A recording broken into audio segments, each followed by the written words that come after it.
నమస్తే అండి, నేను రజాక్. కూటమి ప్రభుత్వం సినిమా చూపించడం స్టార్ట్ చేసేసింది. మనందరికీ కూడా తెలిసిందే, సోషల్ మీడియాలో ఎవరైతే అడ్డగోలు పోస్టులు పెట్టినారో వాళ్ళందరినీ వెంటాడుతున్నారు. ఆల్మోస్ట్ చాలా మందిని వేటాడినారు. ఇక ఇప్పుడు ఏంటంటే శారదాపీఠానికి సంబంధించిన భూముల అంశంలో నోటీసులు జారీ అనమాట. ఈ శారదాపీఠం కథ ఏంటంటే మీ అందరికి కూడా తెలిసే ఉంటుంది.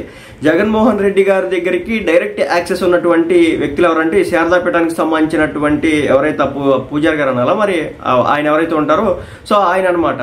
సో జగన్మోహన్ రెడ్డి గారి టైంలో ఆ శారదాపీఠానికి గాను చాలా భూములు అయితే ఇచ్చినారట. దాని విషయంపై 15 రోజుల్లో ఖాళీ చేయాల్సిందని చెప్పేసి టీటీడీ నోటీసులు అయితే జారీ చేసినటువంటి పరిస్థితి. తిరుమల విశాఖ శారదాపీఠానికి టీటీడీ నోటీసులు జారీ, 15 రోజుల్లో ఖాళీ చేయాల్సిందే. సో దీనికి సంబంధించి అప్డేట్ అయితే వచ్చింది.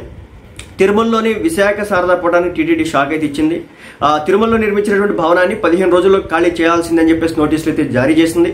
విశాఖ శారదాపీఠానికి గత ప్రభుత్వంలో అంటే వైసీపీ ప్రభుత్వంలో వాళ్ళు పంచి పెట్టినారు అన్నమాట వీళ్ళకి. విశాఖ శారదాపీఠానికి గత ప్రభుత్వంలో తిరుమలలో కేటాయించిన స్థలంలో భారీ భవనాన్ని నిర్మిస్తున్నారు ఇప్పుడు అనమాట వీళ్ళు, ఈ శారదాపీఠానికి సంబంధించిన వాళ్ళు. అయితే భవన నిర్మాణంలో అక్రమాలు జరిగాయని టీడీపీ ఆరోపించడం, టీడీపీ పార్టీ కాదు, టీటీడీ తిరుపతి దేవస్థానం ఆరోపించడం జరుగుతుంది. ప్రభుత్వం కేటాయించినటువంటి స్థలం కంటే మరికొంత స్థలాన్ని ఆక్రమించి నిర్మాణాలు చేపట్టినట్లు ఆరోపణలు అయితే వచ్చాయి. అయితే గత ప్రభుత్వం ఆక్రమణలను క్రమబద్ధీకరించి దీనిపై ప్రజా సంఘాలు హిందూ ధర్మ పరిరక్షకులు సంఘాలు మఠం ఎదుట పెద్ద ఎత్తున ఆందోళన చేశాయి. ఇక్కడ చూడండి, ఈ శారదాపీఠం ఏదైతే ఉందో ఇది హిందువులదే, కానీ ఇక్కడ దానికి ఎగెనిస్ట్ గా మాట్లాడుతున్నటువంటి వ్యక్తులు కూడా హిందువులే. ప్రజా సంఘాలు, హిందూ ధర్మ పరిరక్షణ సంఘాలు ఈ మఠం ఏదైతే ఉందో శారదాపీఠ మఠం తిరుపతి దేవస్థానం ఏదైతే ఉందో దాని ఎదురుగా వచ్చేసి పెద్ద ఎత్తున ఆందోళన చేపట్టినారు. ఏపీలో కూటమి ప్రభుత్వం ఏర్పడిన తర్వాత తిరుమలను ప్రక్షాళన చేస్తామన్నటువంటి ప్రభుత్వం అందులో భాగంగా ముందడుగు వేయడం జరిగింది.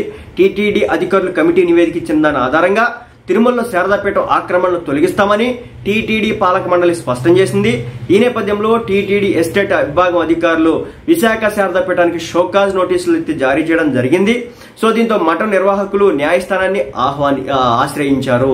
ఎవరైతే టీటీడీ సంబంధించినటువంటి అధికారులు వెళ్ళేసి ఈ మఠాన్ని కట్టడానికి వీల్లేదనో లేకపోతే ఆక్రమణలు చేసినారని చెప్పేసి ఒక నోటీసు ఇస్తే దానికి వీళ్ళు అగెనిస్ట్ గా వెళ్ళి కోర్టులో న్యాయస్థానాన్ని ఆశ్రయించడం జరిగింది. నిబంధనలు మఠం ఉల్లంఘించిందని కోర్టు గుర్తించడంతో పాటు మఠంపై చర్యలు తీసుకునే అధికారం టీటీడీకి పూర్తి స్థాయిలో ఇచ్చేసింది.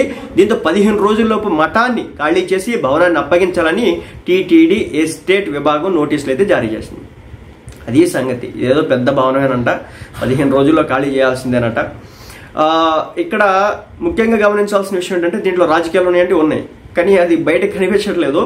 బట్ ఏంటంటే టీటీడీకి సంబంధించినటువంటి అటువైపు నుంచే నరుక్కొస్తున్నటువంటి పరిస్థితి, అంటే రాజకీయాలు ఇంక్లూడ్ చేయకుండా నరుక్కొస్తున్నటువంటి పరిస్థితి.